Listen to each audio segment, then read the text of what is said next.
Acho que já Pronto. Tá valendo. Estamos. Boa tarde, todo mundo. Sejam bem-vindos. A gente vai falar aqui hoje sobre os direitos das mulheres durante a pandemia, com um mote para o PL 2765, que fala sobre a ampliação da licença maternidade, entre outras coisas que a gente vai debater aqui.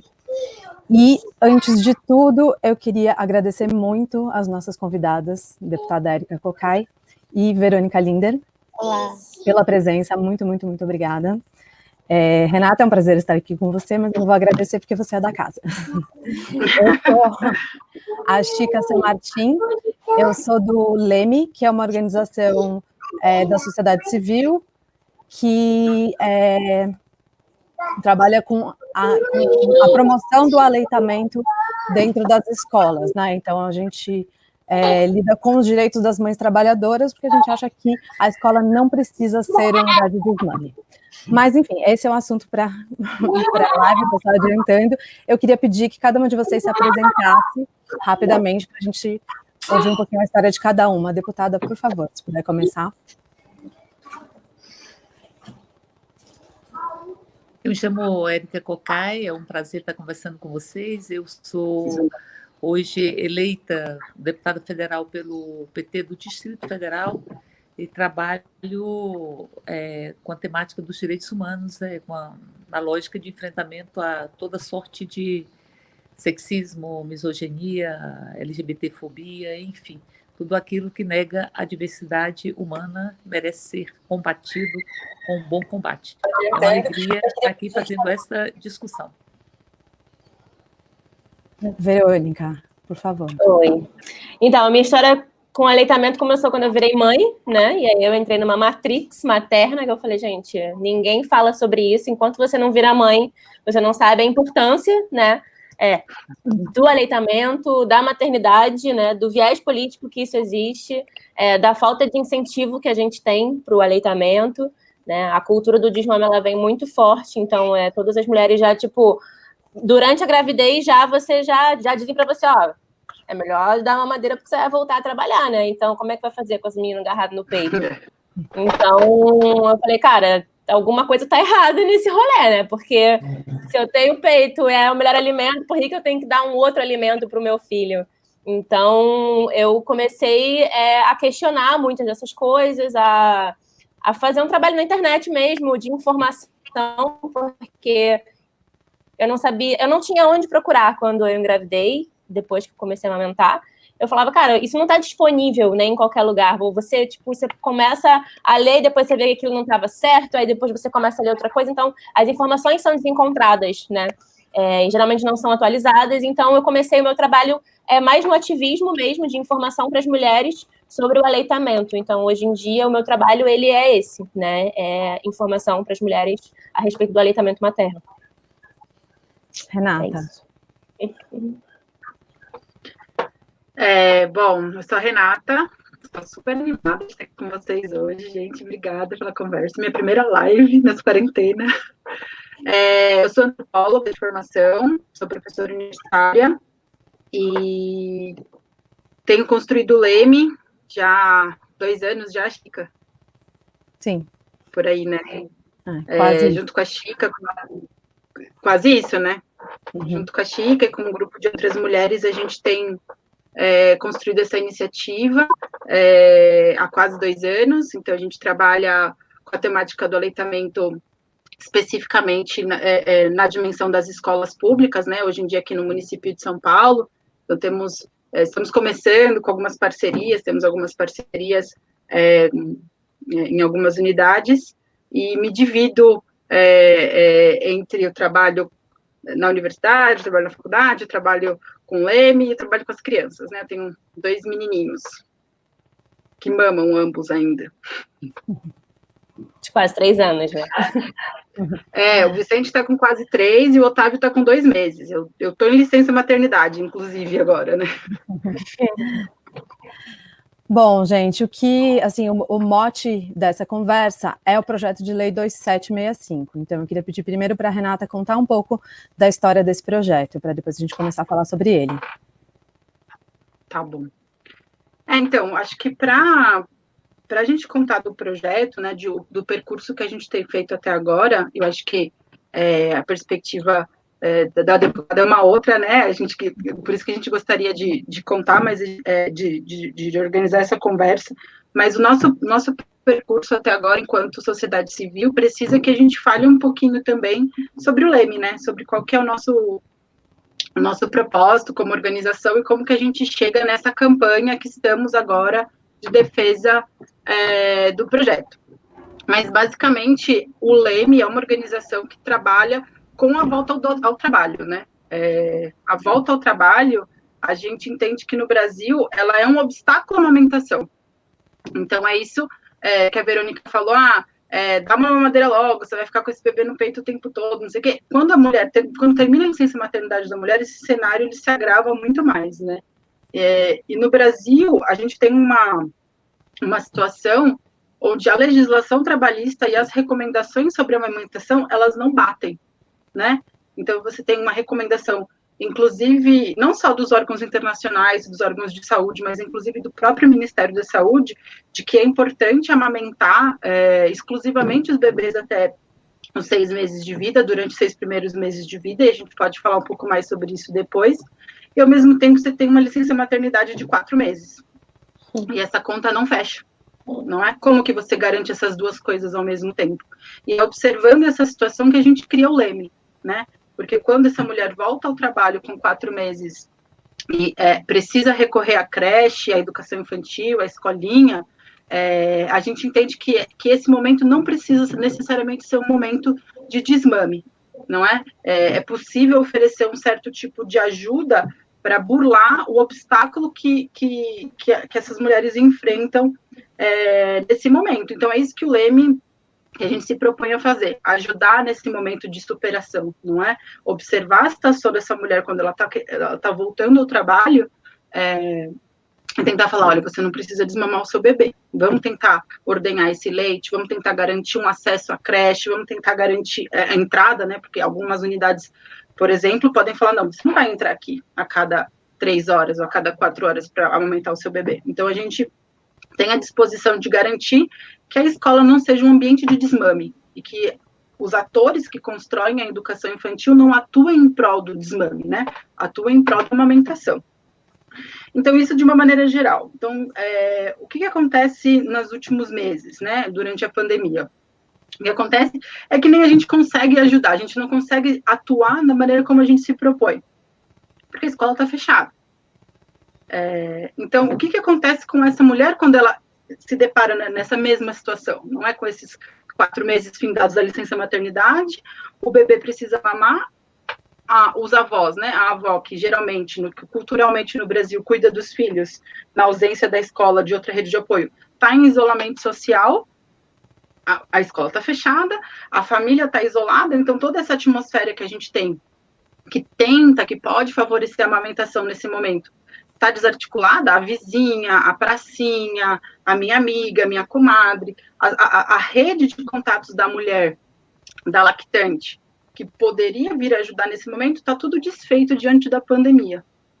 Como que a gente devolve essa mulher para o mercado de trabalho? Não é?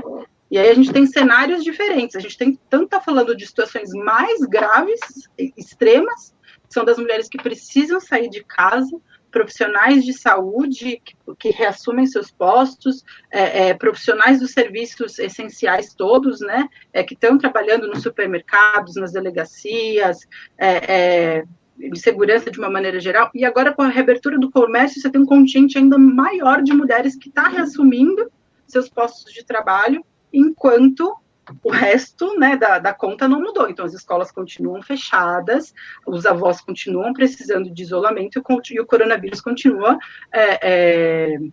matando as pessoas todos os dias no nosso país. Então, o que acontece, né, com a mulher trabalhadora nesse contexto? E é aí que a gente começa a pensar e a discutir a urgência da ampliação da licença maternidade, que é uma pauta histórica, não é? Dos movimentos feministas do mundo, não é uma exclusividade nossa, e eu acho que aí tem várias discussões diferentes sobre como essa licença maternidade deveria se apresentar para as mulheres ou para as famílias, mas a gente vê que é urgente nesse contexto, né? Que é preciso ampliar a licença maternidade agora, não há outra saída para as mães. E se a gente conversa de perto com as mães, a gente percebe que, de fato, não há outras saídas. As mulheres que estão com seus filhos de 3, 4 meses, tem mulher que escreve para a gente quase todos os dias, falando assim, quando vai ser aprovado esse projeto? Porque minha licença acaba semana que vem, fazer com o meu bebê, o que eu vou fazer? Eu vou sair do trabalho, alguém tem que sair do trabalho, o que eu vou fazer? Eu não posso deixar o bebê com a minha mãe, ir trabalhar e voltar no final do dia e pegar o bebê, está todo mundo exposto. Então não há outra saída para muitas famílias brasileiras nesse momento. Então, a gente discute a importância de se ampliar a licença maternidade, e nesse contexto também aparecem duas outras urgências em volta da vida dessas famílias. A primeira, um pouquinho anterior ao retorno ao trabalho, que é o começo de vida, não é, do recém-nascido. Então, além da gente falar da ampliação da licença maternidade, a gente precisa ampliar a licença paternidade. Porque hoje a licença paternidade no Brasil é de 5 dias, então você imagina todo um estresse na vida de uma família que tem o bebê durante a pandemia, tem a ida ao hospital, tem o deslocamento pela cidade, tem a segurança, enfim, que todos nós nos preocupamos com isso, né, atualmente. E aí você chega em casa com seu bebê e 5 dias depois, o seu companheiro reassume um posto de trabalho e precisa sair de casa e voltar todos os dias, não é? Impedindo que aquela família, de fato, esteja isolada. As recomendações do Ministério da Saúde, as orientações são que puérperas, até os 45 dias após o parto, são do grupo de risco da Covid-19, não é? Então, a gente deveria entender que as puérperas deveriam estar isoladas dentro de casa junto com seus bebês e com seus cônjuges. Então, como que você garante isso sem a ampliação da licença paternidade? Você não tem condição. Você necessariamente expõe essa família. E outra vez, com a reabertura de alguns setores da economia, isso se torna ainda mais grave, né? Cada vez tem mais famílias expostas. O outro lado que a gente observa, para além da ampliação da licença maternidade, é que o bebê fez 3 meses e ele continua precisando de cuidado parental, porque esse bebê ainda não sabe andar, porque esse bebê ainda precisa ser trocado, esse bebê ainda precisa ser alimentado, esse bebê fica no colo o tempo todo. E é uma coisa que a gente tem discutido bastante, que é impossível garantir o distanciamento social dos bebês. Então, se não é possível garantir o distanciamento social dos bebês, a gente precisa que esses bebês estejam sendo cuidados dentro da família. E aí que a gente propõe também a ideia de uma licença cuidador, não é? Que seria uma licença de mais 180 dias. Então, a gente garantiria que o bebê fique sob cuidado parental seu primeiro ano de vida durante a quarentena, para que ele possa fortalecer a sua imunidade. Só para resumir essa não tão breve apresentação, a gente começou a fazer essas discussões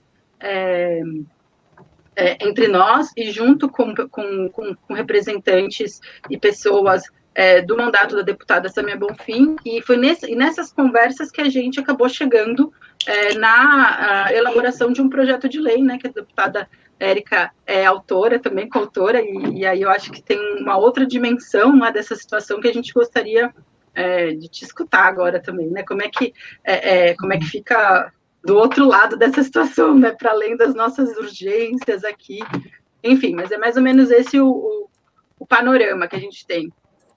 A Renata apresentou, né, o panorama do projeto e o nosso posicionamento enquanto mães e ativistas da sociedade civil. Agora a gente gostaria muito de ouvir a deputada Érica, que tem uma trajetória super importante, né, em defesa dos direitos humanos, das mulheres e das crianças. A gente gostaria de te ouvir sobre o projeto 2765. Não, com certeza. Eu tive uma alegria nesse correr da vida, que segundo o poeta às vezes embrulha tudo, de poder ser coautora dessa proposição da deputada Samia Bonfim, que, aliás, é um belíssimo mandato que nos foi ofertado ao país pelo povo de São Paulo. E a gente aproveita para agradecer o povo de São Paulo pelo mandato da deputada Samia Bonfim. Então, alegria. Porque ele aborda 3 aspectos, dentre outros, né? O primeiro, que já foi dito, é a questão da prorrogação da licença maternidade. Isso é absolutamente fundamental, porque há sofrimentos e violências que muitas vezes não são percebidas enquanto tal, violências de gênero. há muito tempo que foi naturalizada e está se desnaturalizando agora, por exemplo, a violência obstétrica. A violência obstétrica ela não foi percebida enquanto uma violência. A negação do próprio corpo, a negação da própria fala, a negação das expressões de dor, a ausência de você ser protagonista de um momento que é absolutamente fundamental, que é o momento do nascimento que você está parindo. Então, portanto, a violência obstétrica a gente começa a perceber enquanto uma violência de gênero, que é imposta e que foi tão naturalizada nessa situação de tirar da mulher a sua condição humana, porque nós estamos e vivemos numa sociedade que não fez o luto do colonialismo, onde os donos da terra também se sentiam donos das mulheres, donos das pessoas, donos das crianças, enfim. E essa desumanização que se caracteriza com a ausência de sermos protagonistas de nós mesmos, ou de termos os nossos corpos como nossos corpos, as nossas falas como nossas falas, os nossos sentir, o nosso pensar, o nosso querer, enfim. É um processo de desumanização. E uma das violências que esse projeto ele vai pontuar é a violência da mãe trabalhadora. É a violência de você ter que impedir ou interromper o processo de aleitamento, que, sobre todos os pontos de vista, inclusive sob o ponto de vista da saúde, se recomenda alimentação exclusiva através do aleitamento até os 6 meses dos meninos e meninas que nascem. E você tem que interromper antes disso. Mas não é só do ponto de vista da própria saúde, é do ponto de vista afetivo, inclusive, da necessidade do fortalecimento dos vínculos. Porque nós, seres humanos, o projeto pontua isso, nós, seres humanos, somos seres que precisamos ser cuidados. A gente não sobrevive se não for cuidado. O bebê, como aqui já foi dito também, o bebê ele precisa ser cuidado. Nós precisamos ser cuidados. Acho que a gente precisa ser cuidado a vida inteira. Nós somos seres que temos que ser cuidados e cuidar um dos outros. Por isso a gente fala tanto que não dá para soltar a mão de ninguém e a gente tem muita mão solta, né? Mão das mães dos Miguéis da vida e de tantos outros, João Pedros, que ainda estão soltas nesta sociedade. Então, portanto, ele estabelece a possibilidade de você ter a ampliação da licença maternidade para que você possa, inclusive, ter o tempo necessário, um tempo maior para o próprio aleitamento, com todos os aspectos, não apenas do ponto de vista da saúde, mas do ponto de vista da afetividade, né? Então, você tem uma relação muito umbilical, essa relação que se cria. Aliás, Lacan diz que passa-se alguns anos até que você tenha a introdução da ordem, da lei do pai, que não necessariamente é uma lei masculina, mas a relação muito dual, é como se fosse uma extensão. O bebê se sente como uma extensão ou sente que a mãe é extensão dele mesmo. Então, nesse processo, você tem um rompimento que é um rompimento muito traumático, que você tem que introduzir outras alimentações ou fazer outras formas alternativas que nem sempre dão certo, e você tem que voltar para o trabalho. Ao chegar no trabalho, então, isso é uma violência. A violência do impedimento do aleitamento.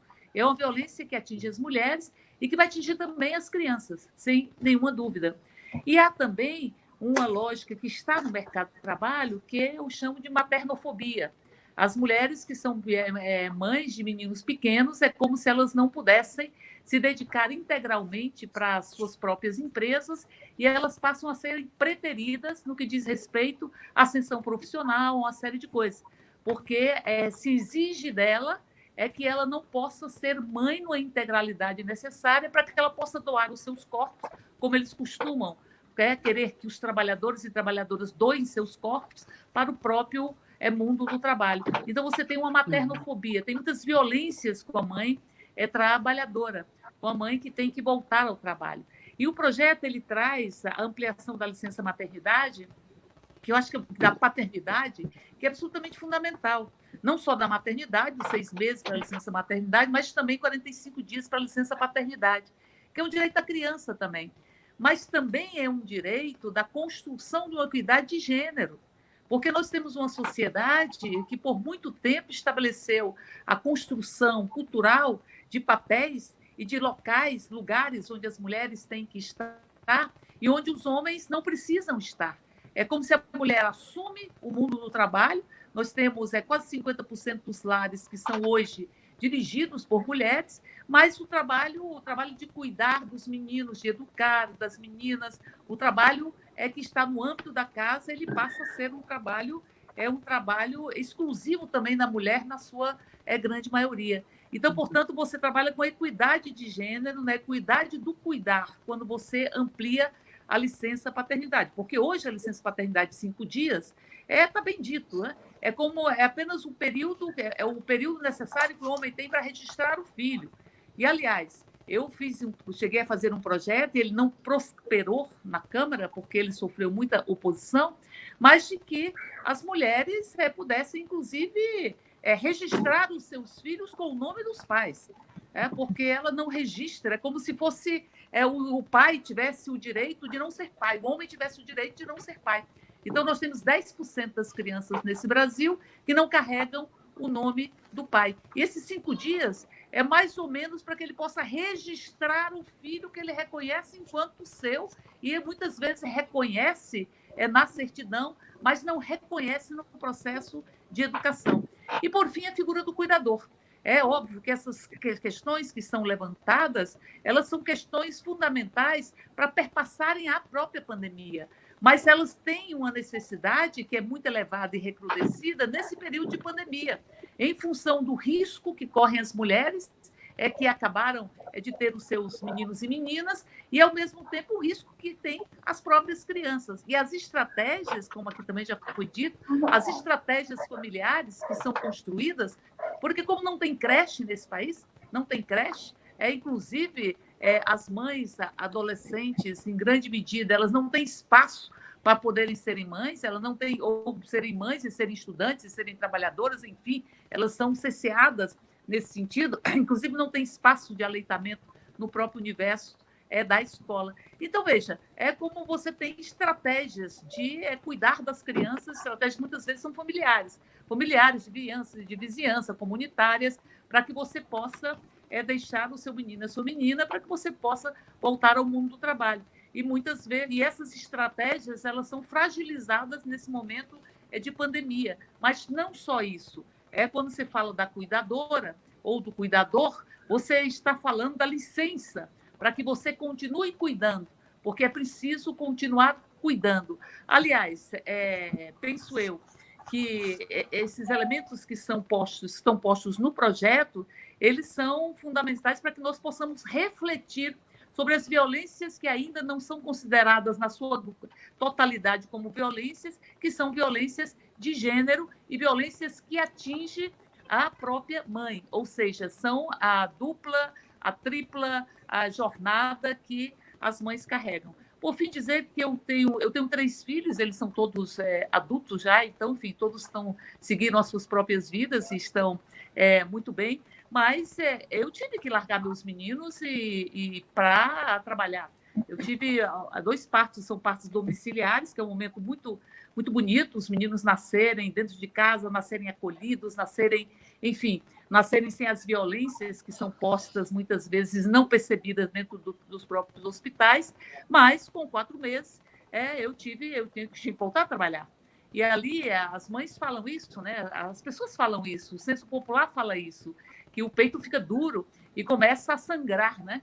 Começa a derramar leite, porque você não está ali no momento em que você deveria estar amamentando, você não está com seu filho. Aí se diz que o peito sangra, né? E é mais ou menos assim, o peito sangra. E diz também os ditados populares que naquele momento em que o peito derrama o leite, e você tem que proteger a sua roupa do leite, que vai ser jogado fora, que vai ser derramado, porque você não tem a oportunidade de estar amamentando. Dizem que naquele momento que o peito jorra leite, o menino, o filho, a filha, eles estão chorando. Porque aquela relação e aquele leite não deveria ser derramado ou chorado. Então, há um choro do leite, há uma lágrima do leite. E esse projeto da Sâmia, nós devemos trabalhar na perspectiva de tentar levá-lo para a bancada feminina da Câmara, para tentar ver se ele sai como prioridade nesse período de pandemia, para que nós possamos avançar. Nós enfrentamos um austericídio, né? E um desprezo, uma institucionalização de uma lógica misógina, de uma lógica sexista, que tem que ser enfrentado para que você possa pôr esse próprio projeto. Acho que a misoginia pôs faixa presidencial nesse país e outras faixas também. Então, portanto, tem que se enfrentar isso e tirar como prioridade da bancada feminina para que nós possamos apreciá-lo. Penso eu que apreciar esse projeto e aprová-lo durante esse período, que é um período de calamidade, um período com muitas excepcionalidades, abre muita chance para que nós possamos, enfim, tornar definitiva a ampliação da licença maternidade, da licença paternidade, enfim, de todos os componentes que estão dentro do projeto. Então, acho que a gente deveria fazer uma pressão grande na bancada feminina em um primeiro momento, para que ela possa tentar pautar essa discussão na bancada feminina, a partir daí tentar fazer com que ela seja incluída a proposição nas prioridades e na agenda da própria casa, para que nós possamos aprovar esta proposição o mais rapidamente possível, pela urgência que ela traz e porque ela enfrenta uma violência que ainda também não é tão percebida, que é a maternoviolência, ou a violência da maternagem, da maternidade, enfim, que nós mulheres enfrentamos. São tantas as violências que foram naturalizadas, nesse período, nessa história, na nossa história, e quando ela é naturalizada, ela é perenizada, porque ela não é identificada enquanto violência. Então, o projeto traz essa discussão.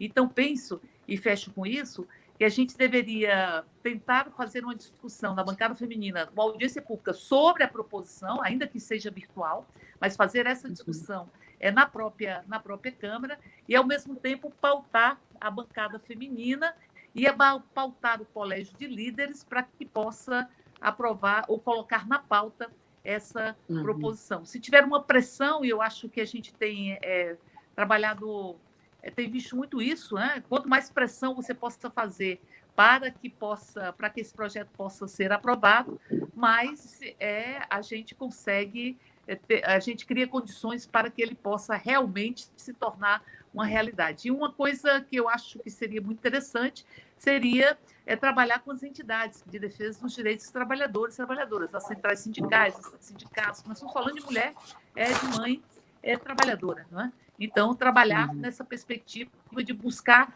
aliados nesta proposição. Os movimentos de mulheres, os movimentos que estão postos, que trabalham, fazem a luta diária, cotidiana, e as entidades de defesa dos trabalhadores e trabalhadoras, para que nós possamos pautá-lo o mais rapidamente possível. Eu penso que... Eu queria parabenizar vocês por ter realizado, ter costurado, por ter sugerido, e parabenizar, sem dúvida nenhuma, a Sâmia por trazer essa proposição que envolve tantos aspectos que são tão urgentes para que nós possamos construir uma sociedade onde não haja uma desumanização simbólica que, em grande medida, abre espaço para uma desumanização literal. Toda desumanização literal ela é precedida, de alguma forma, por uma desumanização simbólica. Érica, a gente vai precisar muito da sua ajuda para traçar as estratégias depois de como que a gente faz para que isso tenha alguma chance de aprovação, mas a gente volta a esse lugar depois. Verônica, eu queria te ouvir, a gente tinha pensado em pedir para você falar do PL 2765 do ponto de vista do aleitamento, né, que é o seu espaço. Então, se você se sentir confortável, segue nesse caminho, mas você também falou que tem dúvidas, então talvez também seja esse momento de falar sobre as dúvidas. Então, a dúvida, ela é realmente assim, a gente sabe que essas coisas, tipo, quando a gente dá, assim, quando começa uma PL de o projeto de lei e tal, até esse projeto ser aprovado, votado, sancionado, quando que ele começa a valer, por exemplo, né? Então, assim, tipo, digamos que a gente conseguisse uma votação para que isso realmente começasse a acontecer, que essa licença maternidade, ela fosse aumentada, né? Daria tempo, durante a pandemia, da gente ter acesso a isso, entendeu? Tipo, essas mulheres, tipo, quanto tempo isso demoraria para acontecer, né? E o que a gente precisa, enquanto sociedade, enquanto civil, né? O que a gente precisa fazer para que esse projeto seja votado, né? Tipo, outro dia a gente se organizou para todo mundo mandar e-mail para os deputados para, tipo, pressionar para abrir a votação. Tá, mas e aí? Tipo, a gente não tem uma resposta disso, né? Enquanto, tipo, mãe, né? Então a gente vai lá, fala, vamos todo mundo votar, mas eu acho que essa informação, ela se perde, assim, sabe? Tipo, vou assinar essa petição aqui porque eu concordo. Então, assim, fica tipo tipo um gap, não sei nem como é que fala essa palavra em português, mas tipo uma parte em espaço, um espaço em branco que a gente não sabe, tipo, como... Uma lacuna. Uma lacuna. Como a gente faz para ajudar, né? Como a gente faz para se ajudar? Porque eu acho que é importante a gente entender isso, né? Tipo, beleza, a gente está falando sobre uma lei que vai acontecer durante a pandemia, mas quanto tempo vai demorar para isso acontecer, para esse projeto ser ou não aprovado, para a gente conseguir ser contemplado com essa licença maternidade? Oh, meu amor. Eu vou pedir ajuda da deputada para falar um pouquinho mais sobre isso, porque, né, não é o nosso lugar, mas, assim, só para antecipar, o que a gente já sabe é que a tramitação na Câmara está acontecendo de maneira diferente durante a pandemia. Então, esses projetos emergenciais, eles acontecem de forma diferente. E o que a gente sabe também é que a gente tem uma Câmara machista, misógina, e que acho que se depender da vontade da Câmara, é muito delicado. Então, a gente precisa de pressão popular. A gente já ouviu dizer que tem gente que está retornando esses e-mails, então sim, a pressão por e-mail, aparentemente, ela tem algum resultado, mas precisa de outras pressões. Então, deputada, por favor, conta um pouquinho para a gente como que a gente pode fazer agora e qual é o processo de tramitação. Sim. Então, os projetos que estão sendo apreciados, eles são projetos, na sua maioria, mas não todos, que dizem respeito à excepcionalidade do momento que nós estamos vivenciando.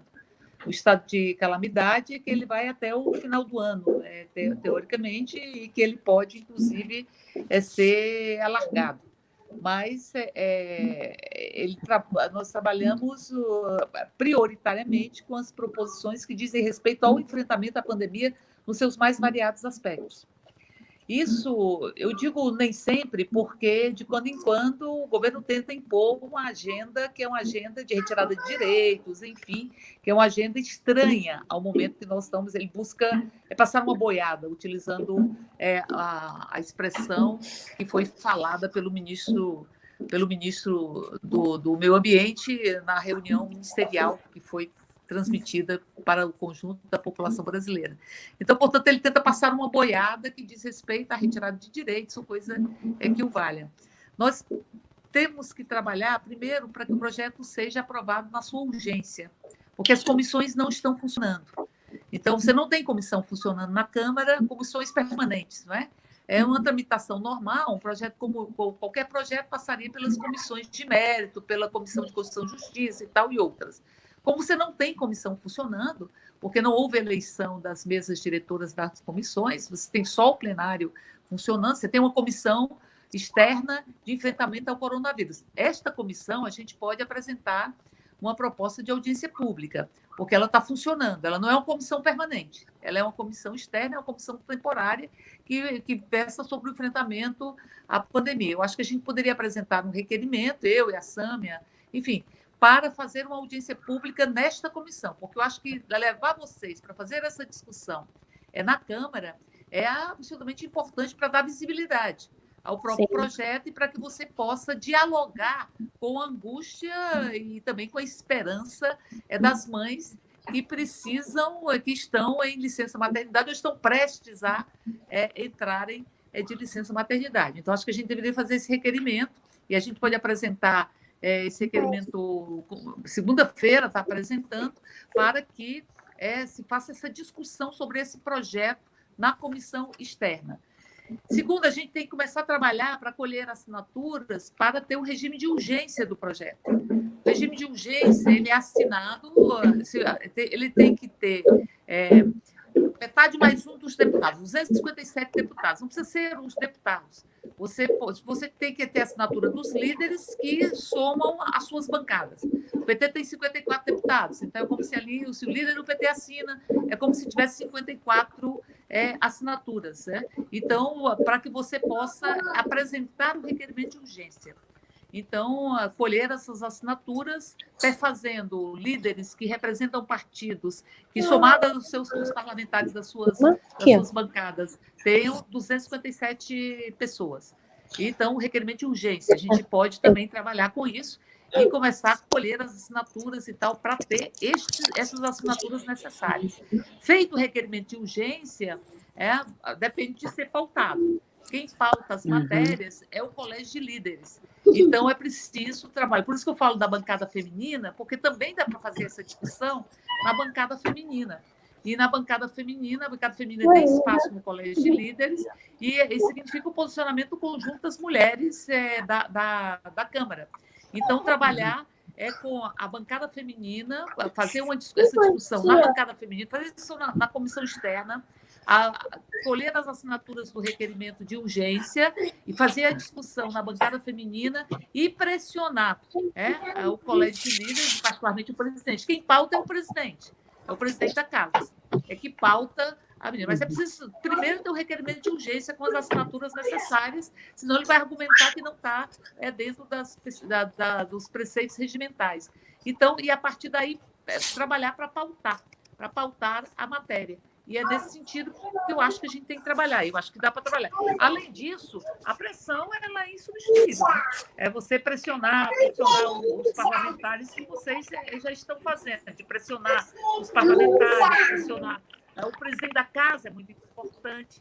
Mas, fundamentalmente, a gente trabalha o que está no nosso alcance, é fazer essa audiência pública na bancada feminina e na comissão, colher as assinaturas do regime de urgência e, ao mesmo tempo, trabalhar para pressionar para que eles possam ser pautados. Acho que tudo isso é óbvio, tem que ter pressão popular, particularmente para que haja uma necessidade de um projeto ser pautado. Então, assim, se a gente puder escolher assinaturas de entidades que trabalham, eu falo também do movimento sindical, porque eu penso que o movimento sindical deveria se engajar nessa discussão também.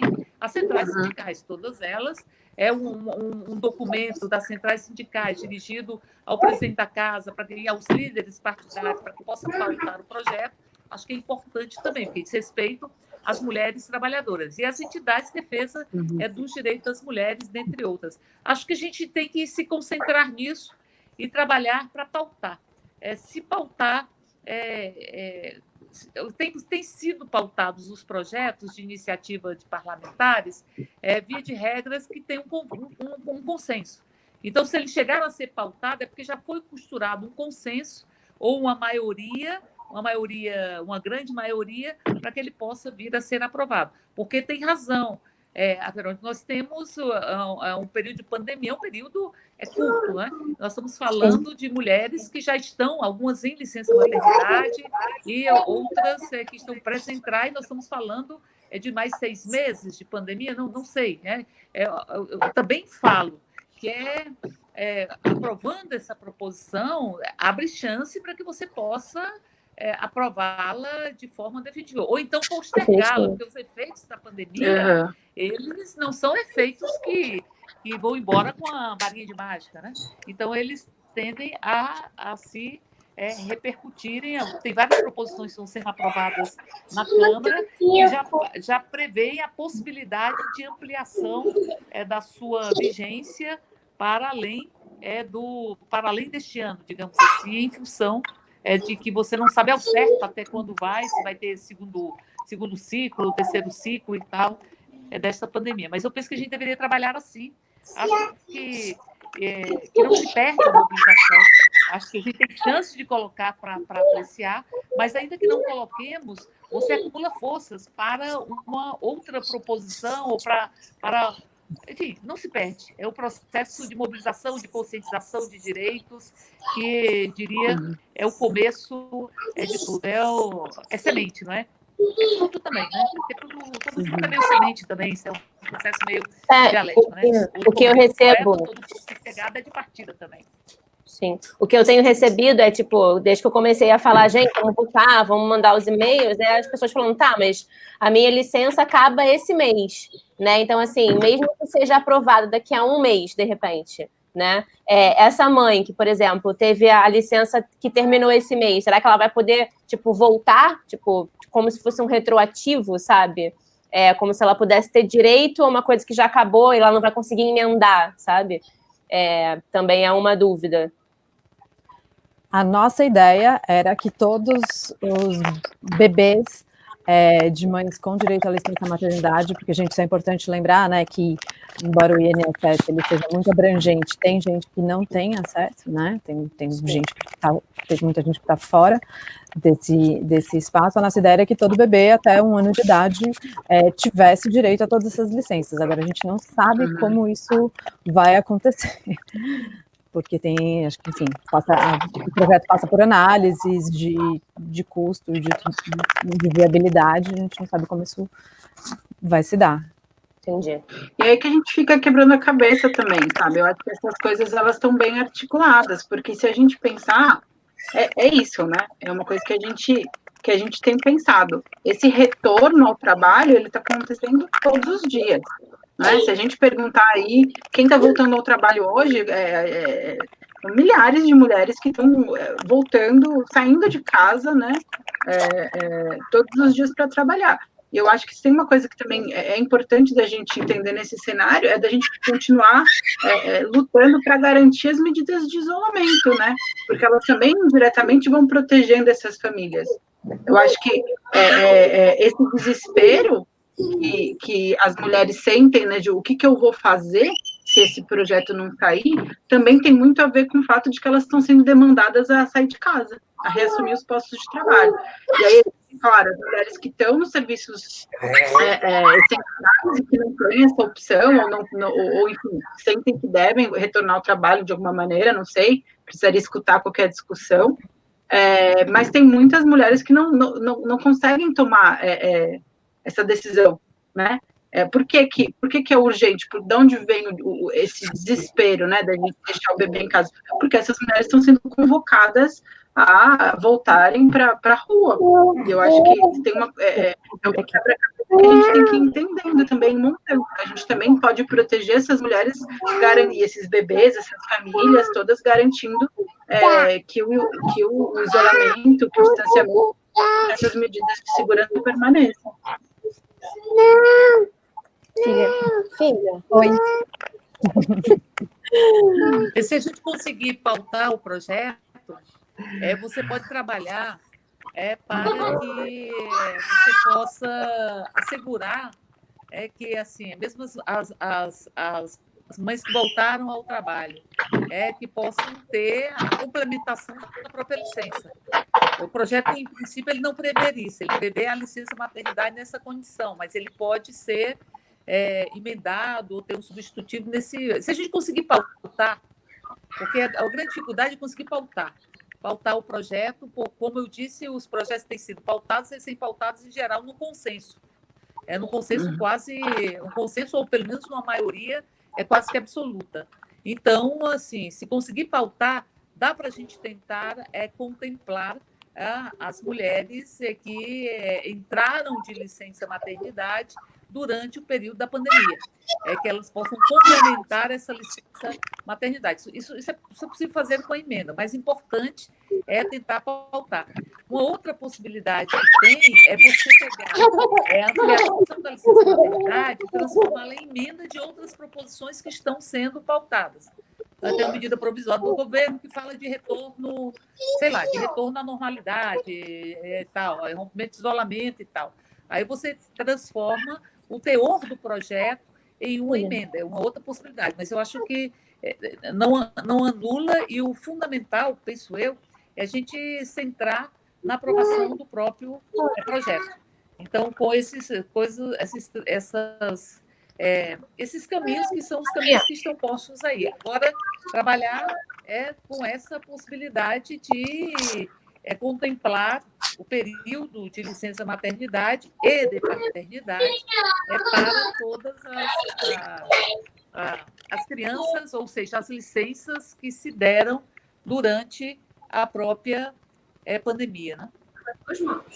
Então, assim, se a mãe saiu, ficou um mês de licença, ou seja, e saiu, tem um mês, tem 2 meses e tal. Se você diz que o projeto atinge todas as licenças, todas as beneficiárias de licença que se deram durante a pandemia, você tem a complementação, tá? Porque aí você assegura no próprio corpo do projeto. Mas isso tem que pautar o projeto, para poder pautar e poder acrescentar e deixar isso claro na proposição. Mas eu acho que a gente precisa, é importante, semana que vem, a gente começar de forma muito vigorosa, dar centralidade a essa proposição, pressionar os líderes e tal, enfim, fazer esses encaminhamentos que estão postos. Então, basicamente, a gente precisa reunir assinaturas, né, e encaminhar essas assinaturas. Não, as assinaturas são dos líderes das bancadas. A gente pode fazer a pressão pela petição. Mas da bancada a gente faz.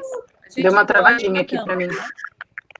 Agora é bom conversar com os líderes para que eles possam assinar. A gente faz pressionar os líderes. E pressionar os líderes, a gente pode mandar a relação dos líderes, mas isso é difícil, isso aí está no site da Câmara. Pressionar os líderes para que e a gente abre o requerimento e vai colhendo as assinaturas também dos líderes, fazendo um total de parlamentares de 257, como eu disse. E era importante pressionar os líderes, pressionar o presidente da casa para que ele paute a proposição e pressionar os parlamentares. E assim, fazer as audiências públicas, acho que é importante, que ganhe dimensão nacional, enfim, a gente dar visibilidade à proposição. E assim, que também pode ser feito, eu não sei se esse projeto ele já passou, porque assim, a própria comissão, a comissão externa, ela também indica os projetos. Ela não tem um poder de oferecer mérito de uma proposição, mas tem um poder político, né? A comissão ela lista os projetos a serem encaminhados para apreciação do plenário. A comissão essa externa, que é uma comissão de ações de enfrentamento à Covid-19, essa é uma comissão temporária, né? Porque as outras comissões permanentes, nenhuma delas está em funcionamento. Acho que a gente deveria trabalhar nisso, pressionar os líderes para que a gente apresente o requerimento de urgência, começa a colher as assinaturas e vocês pressionam, né? Pressionam os líderes para que possam fazer. Tenta tirar um posicionamento das centrais sindicais, acho que é importante, que tenha um peso na própria Câmara, fazer uma grande abacinada de entidades também, de reforço à proposição, e a gente colhendo as assinaturas necessárias para a urgência, trabalhar para que possa ser colocada em pauta a proposição. Aí, sendo colocada em pauta, dá para fazer emendas, dependendo de quem vai relatar, ter um substitutivo que contemple as preocupações, que eu penso que, se você fizer uma emenda de que a lei ela atinge as pessoas que entraram em licença, maternidade ou paternidade, durante a pandemia, a partir do dia tanto e tal, eu acho que você contempla, ainda que a pessoa tenha saído já da licença, ela tem a possibilidade de usufruir os meses que a ampliação possibilitaria. Muito bom. Gente, eu tinha preparado... As pessoas perguntam muito para a gente que... Ah, desculpa, Chico. Pode falar. Não, que as pessoas perguntam muito para a gente o que elas podem fazer. Peraí, que o Otávio está aqui. O que elas podem fazer, né, para ajudar, para pressionar, para cumprir um papel nesse momento. A gente fala de pressão, tem que pressionar. Mas, às vezes, isso é bem abstrato, né?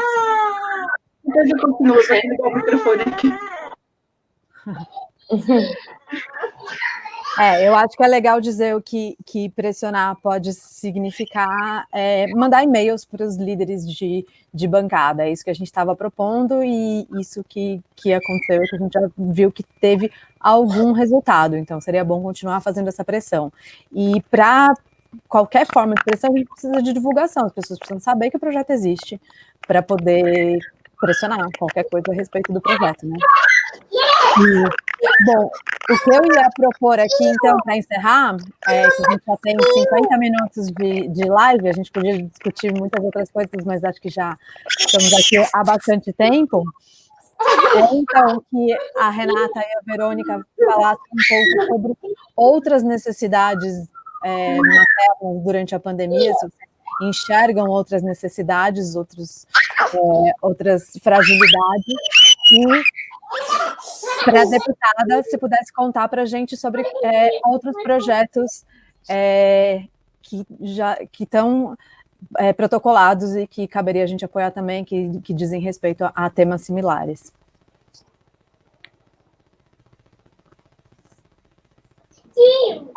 A Verônica pode começar.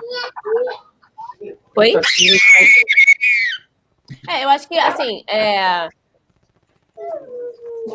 acho que a pandemia escancarou na nossa cara que a gente não está preparado, né, para lidar com as nossas crianças. Acho bem isso.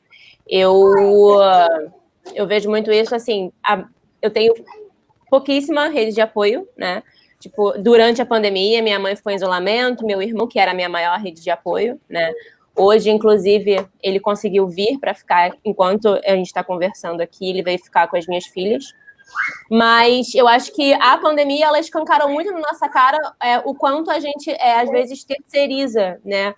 A criação dos nossos filhos, o quanto a gente não está incluindo, né, dentro da escola, ou o quanto falta realmente, né, tipo, essa rede de apoio ela ser mais unida, né, tipo, o quanto falta a comunicação entre os pais, entre as crianças, entre a sociedade, a escola, né, tipo, as creches, enfim, então, assim, eu vejo muito isso na questão do aleitamento, o quanto falta o apoio a essa mulher, o quanto falta isso ser apoiado de forma efetivamente pela sociedade. A sociedade entender a importância do aleitamento, a importância de uma família, né, ter a rede de apoio. Enfim, para mim a pandemia escancarou bastante isso na nossa cara, né? Tipo, o quanto falta essa rede de apoio, o quanto a gente ainda caminha a passos muito pequenos em respeito às crianças, em respeito ao direito das crianças, né? Então, assim, não é nada fácil, né, manter crianças dentro de um apartamento, dentro de uma casa sem contato social, né? Mas eu acho que é um caminho a ser construído. Então, até a mim mesmo, né? Tipo, eu fiquei me questionando, eu falei, cara, quanto tempo se passou e só agora, né, que essas pautas elas estão ganhando alguma força, alguma visibilidade para a gente conseguir lutar por algum direito, né? Então, eu acho que é importante a gente começar mesmo, né, se mover enquanto grupo, né, enquanto coletivo, enquanto sociedade, enquanto todos juntos por conta das crianças que estão fazendo, enfim, até pela sanidade mental dos pais também. Tem uma coisa também, Verônica, que você fala que essa rede de apoio, ela não necessariamente ela pode envolver os setores públicos também da sociedade, né? Ela deve envolver os setores públicos da sociedade. Eu acho que você falou uma coisa no começo, deputada, que eu gostaria de retomar aqui nessas nossas considerações finais. Você fala da doação de corpos, né? Que o sistema exige dos pais e às vezes a mãe não consegue entregar isso. Sim. Como agora, por exemplo, que as crianças demandam os nossos corpos, né? Peraí. Também, né? A mãe que trabalha fora e a mãe que está fazendo home office, como que a mãe do home office faz para ajeitar a aula da criança, né, que está tendo que estudar, né? Tipo, como é que essa mãe faz para cuidar da casa, fazer a comida enquanto está dando aula, enquanto está trabalhando, né? É uma sobrecarga, tipo, ninguém dá conta disso, gente. Então, precisa de todo o entorno para essa mãe conseguir, pelo menos, né, dar conta de uma criança, de uma função apenas, né? Então, assim, uma mãe está trabalhando no home office, cuidando da casa, cuidando da criança, quer se jogar da varanda. É o mínimo. Não, exatamente. É uma coisa que a gente conversa bastante no Leme, é isso, né? E eu acho que essa é uma demanda nossa na pandemia também. A gente aprender a nossa lição de que algumas coisas, elas não podem ser pensadas como uma culpa individual, né? Então, esse final da licença maternidade, por exemplo, e essa manutenção da amamentação, ela é muito pensada como uma responsabilidade individual, né? Então, é como se, será que você vai conseguir mandar o seu leite? Será que você vai conseguir? O que você decidiu? Você vai desmamar ou você não vai desmamar para o seu trabalho? E, na verdade, como que o Estado ajuda a gente nesse momento, né? Quais são as políticas que a gente tem, aonde a gente se apoia?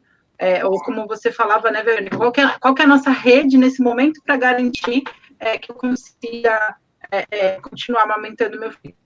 O nosso lugar onde a gente vê, por exemplo, é uma escola que não propõe o desmame. Isso já é um ponto nessa rede, uma escola que seja amiga da amamentação, que seja atualizada em relação a isso. Mas acho que tem uma série de outros exemplos que a gente pode pensar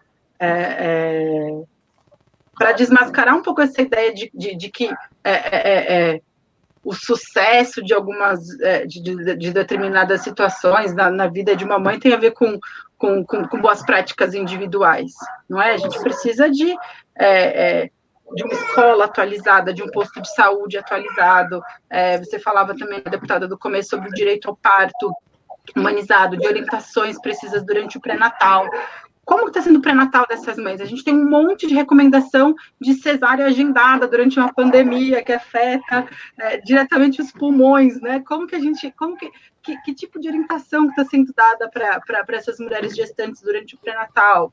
Como que a gente pensa na questão da amamentação? Quais são os diálogos que estão acontecendo entre os profissionais de saúde, as gestantes, as puérperas? Acho que são um monte de coisas que a gente poderia levantar aqui, se a gente não tivesse meio sem tempo, mas que tem a ver um pouco com isso, com o que a pandemia revela para a gente, né? Esses pontos frágeis do sistema que a gente precisa olhar, aprender nossa lição e falar, opa, talvez não seja ideal separar mães e bebês 120 dias depois do parto.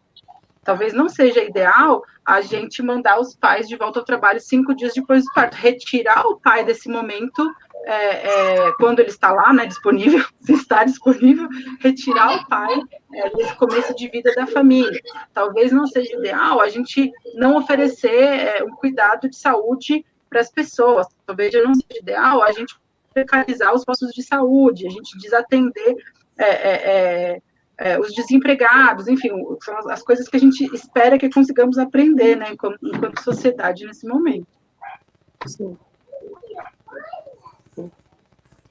Deputada, que outros projetos estão em andamento para a proteção dos direitos das mulheres? Então, tem alguns projetos de ampliação da licença paternidade também, não é? E tem a gente aprovou alguns projetos e outros vão ser votados na próxima semana, que diz respeito ao enfrentamento à violência doméstica. É que ela cresce durante o processo de isolamento. Então, tem um projeto que a gente aprovou no Senado, a gente voltou para a Câmara, aprovamos na Câmara, está aprovado, está dependendo de sanção presidencial, que é o projeto do deputado Maria do Rosário. Nós somos também coautoras dessa proposição, que diz respeito à necessidade do atendimento presencial, e que você possa, enfim, os mecanismos e instrumentos construídos para enfrentamento à violência doméstica, que ele possa funcionar, que eles possam funcionar durante esse processo com funcionamento não presencial tão intenso, né? Então, tem outros de ampliação do Disque 180 e diz respeito às violências. A gente tem que entender que há uma violência e é preciso que a gente possa caracterizar. Isso vale, inclusive, um projeto, penso, vocês podiam ajudar, a gente podia fazer junto, tentar ajudar a construir com a SAMI e tal, que é um projeto de caracterizar isso como uma violência, né? É uma violência você ter que deixar o menino e menina de 4 meses, né? Quando eu comecei a trabalhar, acho que 3 meses só, a empresa que eu entrei, fui empregada da Caixa durante mais de 40 anos, ela já tinha 4 meses de licença, mas eram 3 meses de licença. Então, era um período ainda menor de licença maternidade. Então, assim, se conseguir você caracterizar enquanto uma violência, que é uma violência à mulher e uma violência à criança também. A gente precisa lembrar que a única prioridade absoluta que esse país tem na sua Constituição são os direitos de crianças e adolescentes. Então, são prioridades absolutas, detentores da doutrina de proteção integral. Então, como é que você está segurando a doutrina de proteção integral quando você faz com que a mãe se retire do convívio permanente ou mais integral com a criança quando ela tem 4 meses só? Então, assim, fala assim que a prioridade primeira infância e tudo isso, mas a prioridade ela tem que se expressar nas condições objetivas. Então, tem vários projetos que versam sobre isso. Neste período de pandemia, muitos projetos relacionados, como eu disse, à violência doméstica. É sobre os mais variados aspectos de assegurar casas-abrigo, enfim, mais variados aspectos versando sobre a questão da violência. E nós aprovamos já, como eu disse, ontem, acho que foi ontem, nós aprovamos essa proposição da deputada Maria do Rosário, que também foi ampliada para idosos, crianças e pessoas com deficiência. Então, assim, caracterizar enquanto violência, acho que é absolutamente importante. Dizer que tem uma maternofobia é absolutamente fundamental. Se fizer um levantamento, as pessoas querem o seu tempo, querem sugar, os empregadores querem te sugar na integralidade. Tem que ter muito cuidado com o home office também, porque você não tem muito controle de jornada e, ao mesmo tempo, você arranca a mulher de ser dona do seu próprio tempo. Então, o seu tempo ele passa a ser determinado por outras variáveis, não por você mesmo. Ou seja, mais um pedaço da condição de sujeito que está sendo arrancada numa sociedade que nos arrancou tantas, que nos assujeitou tanto, tirou tanto das mulheres a condição de sujeitos donas das nossas próprias vidas. Então, nesse sentido, acho que é importante ampliar, fazer essa discussão, como disse a Verônica, como vocês disseram, você tem apenas um desnudamento, eu diria, um striptease de diversas formas de violência de gênero durante essa pandemia. A violência doméstica é uma delas, mas a violência do não aleitamento, enfim, inúmeras violências, da dupla jornada, da tripla jornada. Então, há um desnudar de violências que estão na nossa sociedade, e algumas vezes de forma mais latente e outras de forma muito explícita. Há muita visibilidade das violências que muitas vezes não são percebidas enquanto violência de fato, mas quando você identifica enquanto violência, você resgata uma visibilidade que estava sendo de alguma forma negada. Então, portanto, eu acho que é importante esse projeto. Sabe o que eu penso também que a gente poderia fazer? Era o lançamento de uma campanha pela aprovação do projeto, né? O lançamento de uma campanha, eu vi assim, proteja os nossos bebês, aí vocês colocaram, proteja os bebês. Então, assim, pelo projeto tal, proteja os nossos bebês, aí teria que ver, mas lançaram uma campanha, e lançar, pode ser virtualmente, com várias entidades, lançaram uma campanha para aprovação do próprio projeto. Semana que vem, a gente começa a colher as assinaturas para o requerimento de urgência. A gente propõe essas audiências públicas e um pouco propõe que a bancada feminina possa fazer essa discussão, para que você possa ter um panorama mais exato de como o parlamento percebe essa proposição, considerando que é um parlamento sexista, machista, enfim, é meio que um pacto de cartolas, casacas e bengalas, eu diria, que é o próprio parlamento. Mas eu acho que semana que vem dá para a gente começar essas proposições e medir um pouco quais são os espaços, os limites, e a gente vai se falando para poder ir construindo juntas essa estratégia. Mais uma vez, queria parabenizar vocês pela colaboração na construção desse projeto, parabenizar também a deputada Sâmia, inegavelmente um mandato de muito valor das mulheres, para a cidadania, para a dignidade, que o São Paulo nos possibilitou nessa legislatura. Então, me despedir de vocês dando um grande beijo, dizer que vocês podem contar conosco. Nós vamos fazer isso a semana que vem e a gente vai se falando para ver um pouco como é que está caminhando isso. Mas a primeira pressão é a pressão dos líderes. Os líderes para que possam assinar a urgência e, segundo, para que possam pautar. Depois de assinada a urgência, para que possa ser pautada a urgência. E aí a gente tenta adequar o projeto no curso para que ele possa contemplar, atingir todas às mulheres, às mães e aos pais que tiveram licenças de março para cá, durante esse processo de pandemia. Beijo grande para vocês. Eu quero agradecer muito a presença de vocês, muito, muito obrigada, foi uma conversa incrível. E para quem está assistindo, a gente está preparando para a semana que vem, ou para a próxima, a gente ainda não sabe, mas está preparando uma conversa sobre a maternidade da mulher negra. Então, estejam atentos. Muito obrigada. Obrigada, gente. Beijo. Ninguém solta a mão de ninguém. Isso aí. A gente está online ainda, estamos.